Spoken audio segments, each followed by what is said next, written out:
Ang susunod na programa ay rated PG. Ito ay nangangailangan ng patnubay at gabay ng magulang para sa mga batang manunood.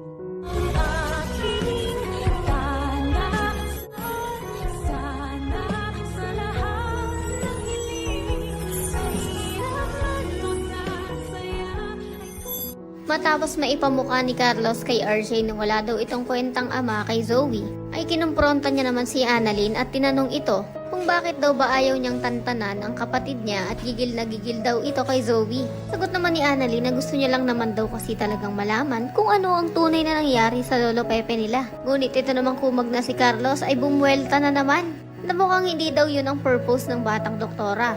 Dahil ang gusto daw nito ay patunayan sa lahat na tama siya nang hindi man lang iniisip ang pupwedeng maging consequences ng mga ginagawa niya.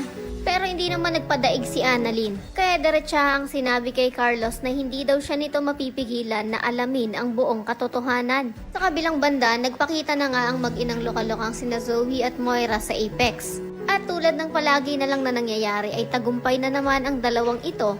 Napaniwalain sila RJ na wala silang kasalanan at bukod pa doon ay naniwala din naman ang mga engot-engot na mga bidang tauhan. Patay na si Lolo Pepe. Kaya naman habang nagluluksa ang mga mahal nito sa buhay, ay ibahin nyo ang mag-inang Moira at Zoe.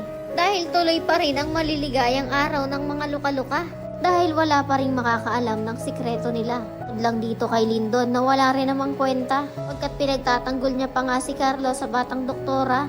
Samantala, itong si Lynette ay mukhang tatangkain pa yatang manyakin ng isang holdupper pagkat sinubukan na nga nitong hawakan ang mukha ng nanay ng batang doktora. Ngunit hindi naman siya inurungan ni Lynette kaya't pinagsasampal niya nga ang manyakis. Sakto rin naman dahil nakita na ni Harry ang papel na nasa bulsa niya na inilagay ni Lynette na may nakasulat na help. Kaya mas mabilis pa siya sa alas 4 na nakabalik sa bahay ni Carlos. Ngunit dahil mag-isa na lang siya at ang mga armadong lalaki ay dalawa, ano naman kaya ang laban nitong binatilyong ito?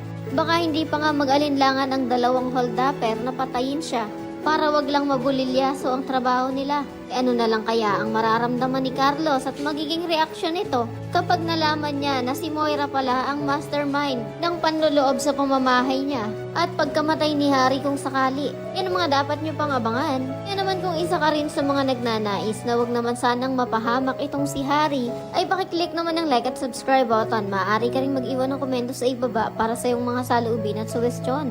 Maraming salamat sa iyong panonood.